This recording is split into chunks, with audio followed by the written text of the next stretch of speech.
Okay, so that was this 1989 3-ton Carrier heat pump starting up in cool mode.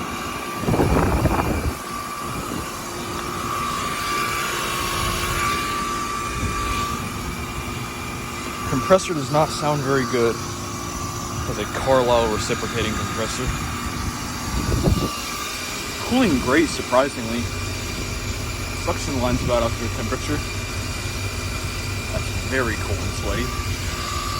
There should be a couple kinks in the line, that can't be good. 1989 3-ton heat pump. So yeah, over and out.